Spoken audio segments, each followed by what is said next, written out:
They tried to ruin my weekend. They tried to ruin the brothers' weekend. You can't have games like that early in the day. Ooh, they tried.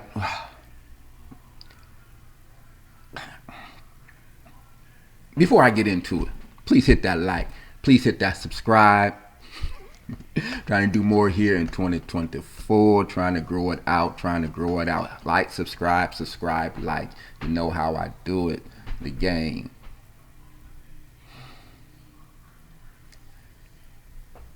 That's too early for that. Too early for that type of game against that team. They must have been watching tapes of the Indiana game and how Indiana just destroyed them. They thought they was going to be able to just walk out on the field and show up and not do nothing.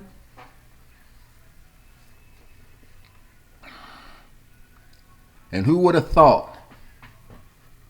Who would have thought losing one offensive lineman would have caused that much problems? And I said they were starting to gel.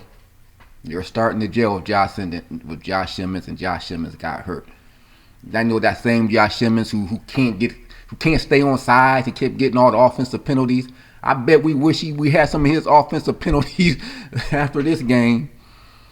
Would you want to have him in there? Because Machowski, hope he's all right. I don't know what they're going to do. When the backup gets hurt, I don't know. But he did not have a good game. I know their pass rusher is good, but he ain't that good. Machowski got problems. Who would have thought losing one offensive lineman would have caused that much disruption to the offense? Because they could not block Nebraska, or they were just super aggressive.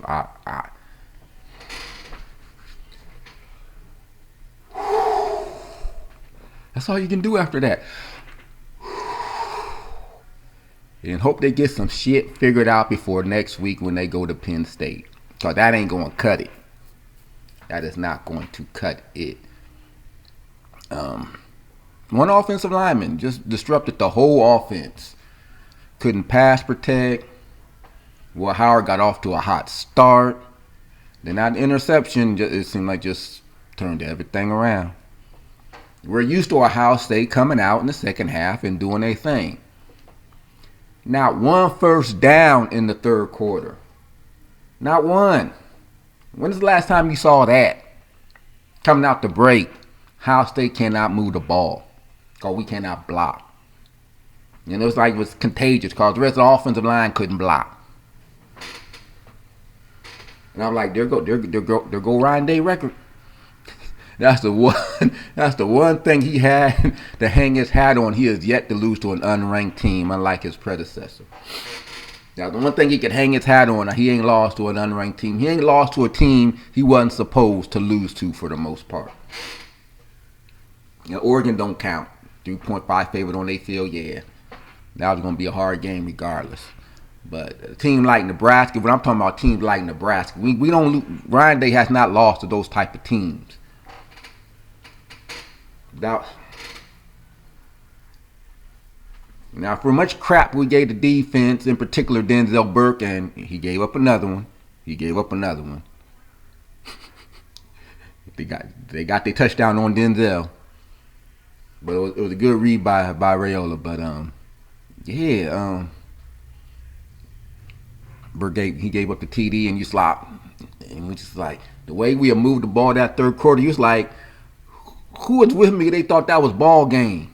Because we could not move the ball that third quarter at all. Like when I said, please hold them to a field goal. Please. Because our offense had stunk it up the whole third quarter. They're not going to be able to move the ball. But we couldn't keep them out the end zone. They go up. They're like, oh my goodness, what we going to do now? They go up, get the 2-point conversion.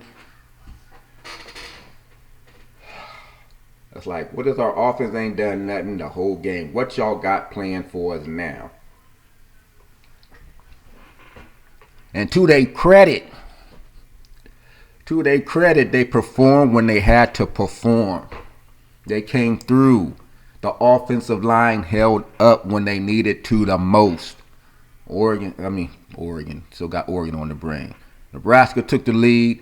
This is what a good team does. I ain't gonna call them great because they didn't have a great performance, but this is what a good team does. They respond when they need to respond. They respond when your back's against the wall. Ohio State backs were against the wall. They responded on the very next drive and went down and took the lead right back. They won a gritty, tough as nail game when they were not at their best. Nebraska played lights out.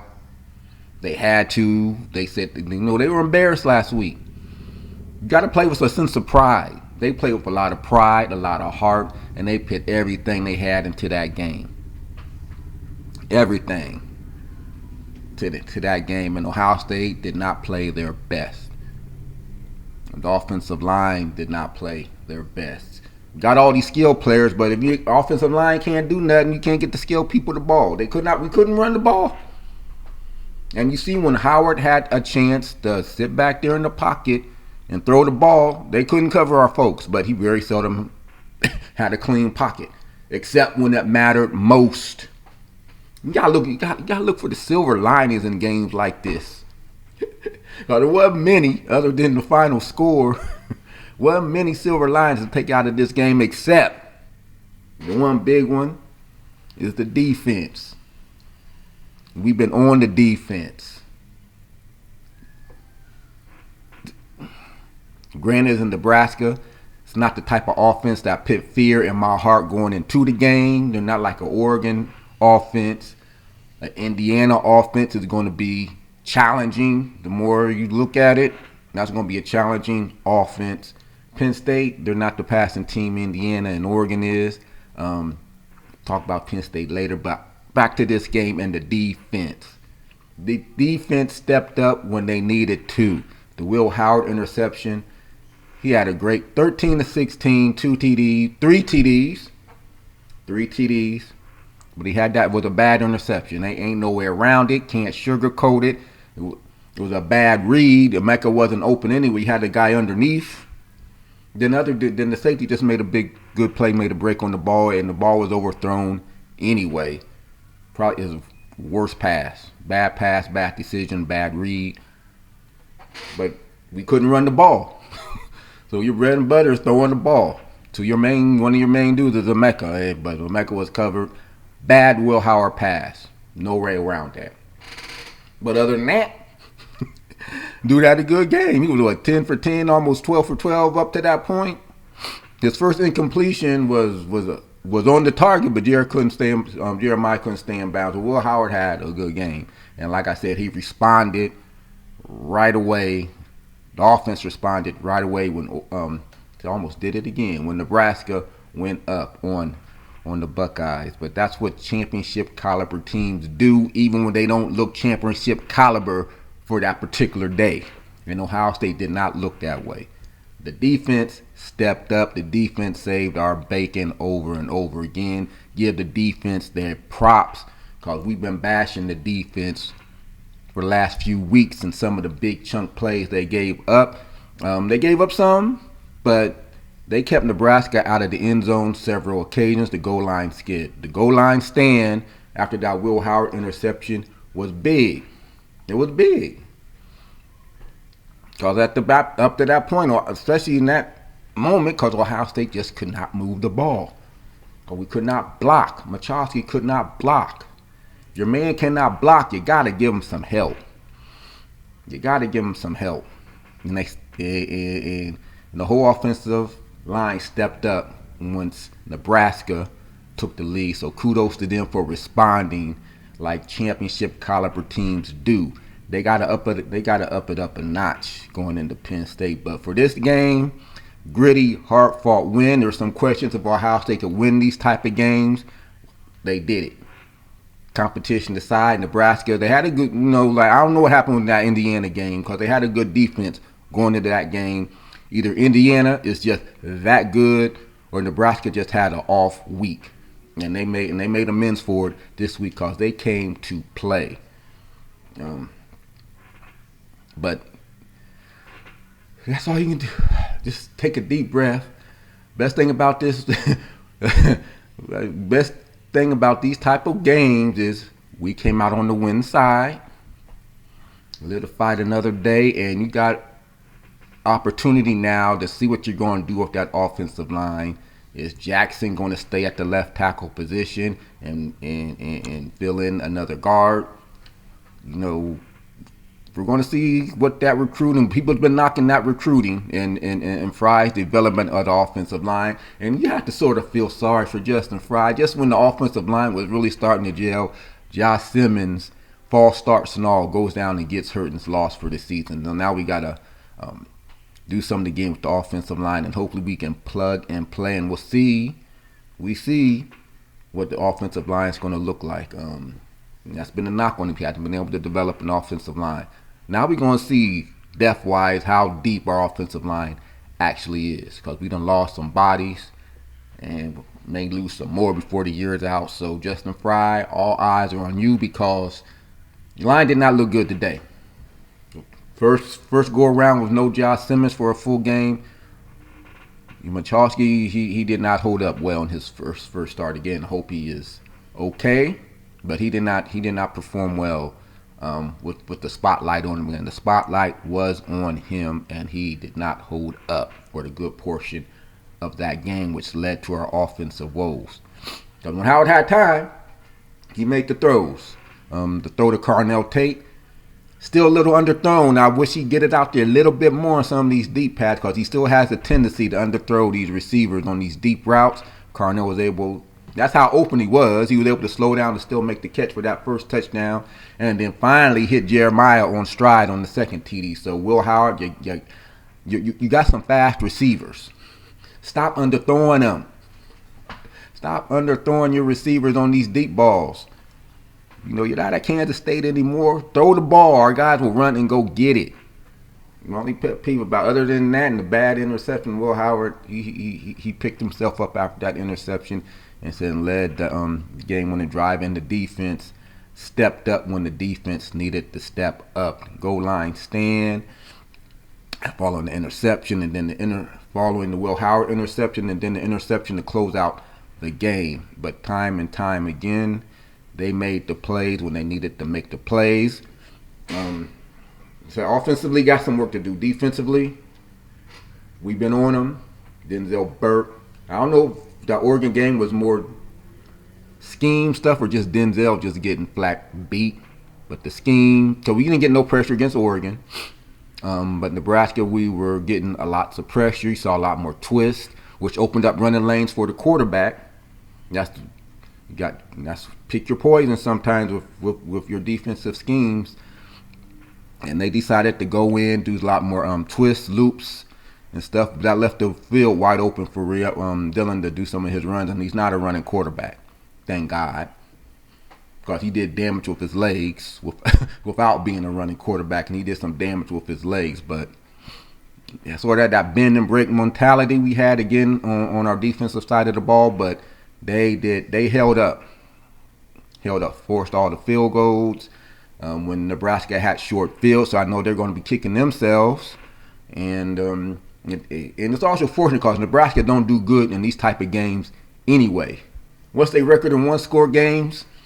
It ain't very good when you look back over Nebraska's recent history. That's why they got rid of Scott Frost. He can't win these one-score games, and it bit Matt Rule in the butt today. They had the lead, couldn't hold it. Ohio State went right back down the field and got the lead back. They won when they were not at their best. And some of the teams this year haven't been able to say that against the level of competition. I'm going to say Oregon, that's Oregon. That's top 5 team. I'm talking about the Alabamas when they lose to Vanderbilt. And as we speak now, Vanderbilt beating Texas. So Vanderbilt may actually be good. This year. Ever since Saban made that comment about that's the easy place to play, ain't been so easy this year.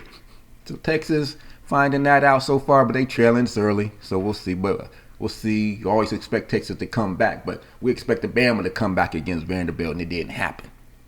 Just saying, but they were able to win when they were not at their best. They won an ugly game. Like I said, they did not get one first down in that third quarter, and the second half has been Ohio State's bread and butter for the most part this season, and it didn't play out that way. So they had to adjust. They had to bear down and get with it. And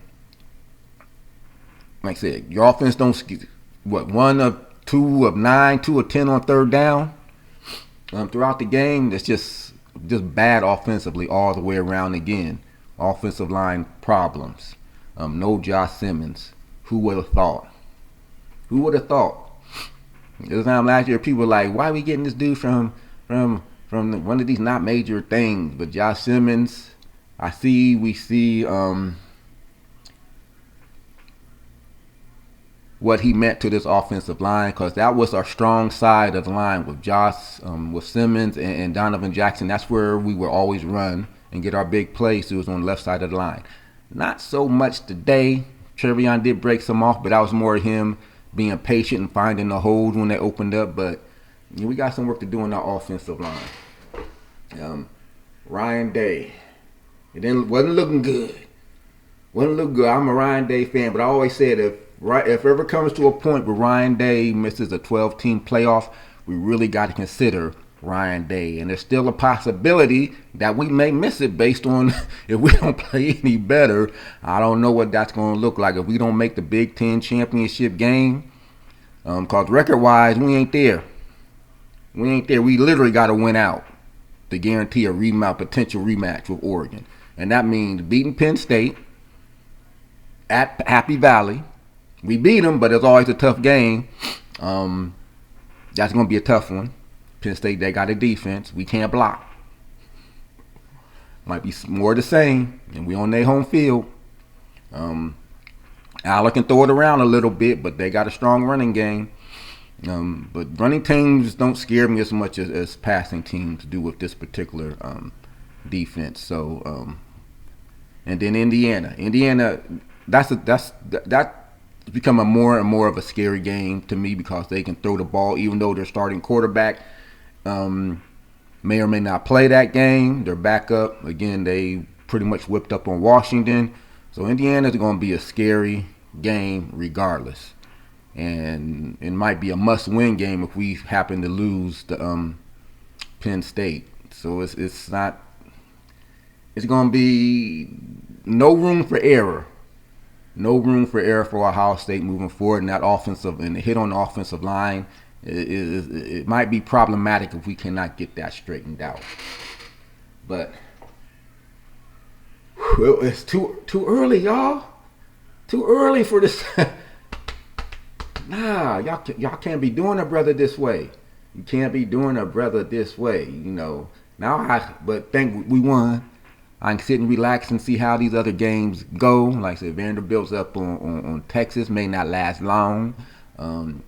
Alabama's looking like the Alabama of this year. They barely getting past Missouri right now. I think it's 3-0 at this point. But some decent games now I can actually sit back and watch and enjoy and see how the rest of the day play out instead of me sitting here mad dogging everybody all day long because Ohio State done lost. So I was able to avoid that. The family happy. I ain't going around mad dogging them all day. But we got some stuff to fix. We got to figure out that offensive line. Justin Fry, all eyes are going to be on you again against Penn State in Happy Valley. What you going to do? What you going to do? Because we need to get the hope Luke Montgomery, because he came in at guard when they moved Jackson over. So hopefully he can hold his own next week, because all eyes are going to be on that left side of the line, on the offensive line in general moving forward, because that's going to make or break our season at this point in the season. Josh Simmons is not coming back with all his false starts, but I wish we would have had him today. Because it hurts our running game, hurts our passing game if our line ain't gonna be able to hold up. And our defense saved our bacon today. So for all the crap We've been giving the defense time to applaud them on their effort today. That final series, Cody Simon stepped up, made some big plays. He made the big play on the goal line stand. He got the guy's feet around the ankles. The guy couldn't leap up like running backs are on to do at that point in the field on those goal line plays. Cody Simon was the one who made the play. He grabbed the dude's feet. The guy couldn't get the lift he needed to and made that goal line stand. So Cody Simon had him a big game. Big game. May have saved our butts with some of his play this game. So kudos to the defense, in particular Cody Simon.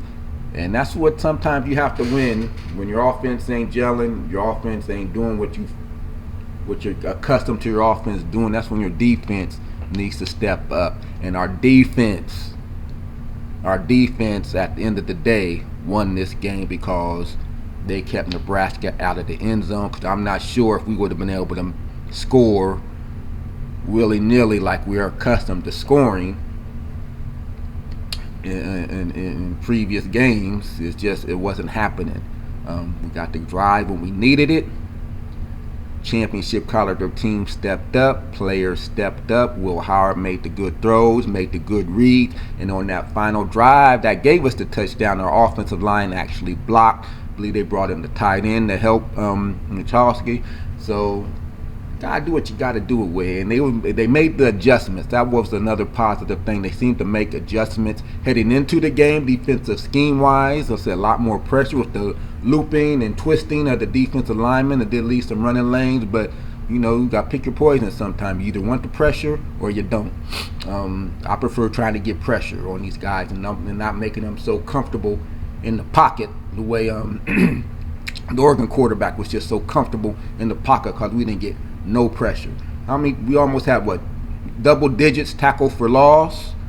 The defense played, and I know Nebraska ran a lot of those bubble screens that just wasn't going nowhere. I kept waiting for them to use that to set something up down the field, but they really never challenged us down the field, and just loss after tackle for loss after tackle for loss. We got this timely sacks. So the defense stepped up. So they're going to need to do it again next week, but that's next week. Let me calm down. My parts is. I think everyone just took a sigh of relief after this game. And Ryan Day keeps his record intact against unranked teams. He is sweating. Oh my! He wanted to throw his headphones on the targeting. What I tell y'all, targeting 9.5 times out of 10 is not going to go our way. Targeting has not been kind to Ohio State, and it got us again. He didn't make it. I know it's the contact above the neck, but was Arvell really in the neck area? He hit him with the forearm to knock the ball out. He didn't lead with the helmet, didn't lead with the shoulder. It was the forearm knocking the ball out. The dude's head didn't jerk back and didn't do none of that. I don't know. As soon as the official said review for targeting, you knew it was going to go against us. It always does. Very seldom has targeting gone our way. And then these interference calls, these are just becoming more and more problematic game to game, regardless of the conference. These offensive pass interference, I'm not. Let them play. Just let them play, because the two I admit, the two that they called on the Nebraska receivers, I ain't see it. How they calling offensive pass interference on some of this stuff, I don't know. Let them play. I didn't see no offensive pass interference on the ones that they called in this particular game. Even, but I'll take it. I will take it, because not many calls go our way. So yeah, I'm gonna take it, but I don't know. Offensive pass interference, defensive pass when they're both jockeying for the ball, when the receiver initiates the contact, I don't know. What's the defensive back supposed to do? But if they're gonna call it on Jeremiah against Oregon, who am I gonna complain? Offensive pass interference. I don't get it, but they got to relook. That's one of those things, one of those in season things they got to take a look at, like that 12 men on the field crap Oregon pulled. So just they got to get that stuff right moving forward, because they affecting games with some of these calls. But yeah, I don't know if that amounted to offensive pass interference. Let them play. But that's just my take on that. So I ain't a total homer. I don't agree with all the offensive pass interference calls that go either way. Even though they probably should be called, I don't know. It's just it's hard on the defensive backs as it is. Igmanosin, he's grabby. I'm glad they pulled him out one play. They should have did that with Denzel last week, another week against Oregon. Should have pulled him out. They pulled Igmanosin out and said, "Stop grabbing." He was mauling the dude, but as they say, a win is a win, and you live to fight another day. When you don't play your best and you were able to pull out these type of gritty wins when you're not at your best, because this was not a great performance by Ohio State, in particular coming off the loss to Oregon. You thought they would have been more ready and more better prepared to play than what they showed today, but they got the win against a gritty team that had a lot to prove, that was playing for. They probably got hurt against Indiana, and they played like they probably got hurt. So kudos to Nebraska. They came out and played hard. They wasn't we didn't do like we get to Indiana, and after seeing their performance today, yeah, that was the team that showed up today was not the team that played Indiana. That's for sure. And maybe that got into Ohio State's head. They weren't ready to play. They looked up and saw that score, what Indiana laid on Nebraska, and they weren't ready to play. And Nebraska had other things in mind, and they played their butts off like their life depended on it. And we gave them life. It's hard to let those teams hang around. Once you give them a little bit of hope, they gonna be a tough out. And Nebraska was definitely a tough out. But our defense, y'all, the defense we've been ridiculing the last couple times out, stepped up, and they won this game in a gritty drive by Will Howard, overcoming his interception, offensive line buckling down and giving him time to throw. So it was a gritty team win, the type of win you don't want to say, I said silver linings. Let's say, can Ohio State win these type of games? They won one. We can win these gritty, tough them out type of games when you're not at your best, when things aren't flowing and when things aren't working. You got to be able to pull it together and win these type of games, and damn it, Ohio State did. So, for all those, if your heart's go to hit that like button, hit that subscribe button, and let's get ready for Penn State. And hopefully they are ready to play. Hopefully, just keep saying wake up call. I don't want to say it's too late in the season for a wake up call. It's too late. You should have had your wake up call against Oregon. Y'all should have came out better, ready to play against Nebraska than what they showed today. Josh Simmons or no Josh Simmons, you need to be better prepared. You should have known you're going to get Nebraska's best shot following their performance. Like, they stepped it up. We took a step back following both of us coming off our losses, and Nebraska seemed to be a little more prepared, but we were able to overcome at the end, not playing out our best. So that's what you look for. That's the silver lining. We won. We get to go it again. But Penn State's going to be another dog fight on the road. Ohio State needs this win. I just can't stress it enough. No divisions. Top two teams go, period. And they're going to have to find scrap their way to another victory against Penn State, because it's not going to be a dog fight. But we get to live to fight another day. Ryan Day still gets to hang his hat on. I never lost to an unranked team. Ooh, mama said there'd be days like this. But we won. So, hey, if you're feeling what you're hearing, please hit that like button. Help a brother grow this thing out. Trying to get to 300 strong subscribers. Please subscribe. And again, until next time, OHIO, go Bucks. I'm out.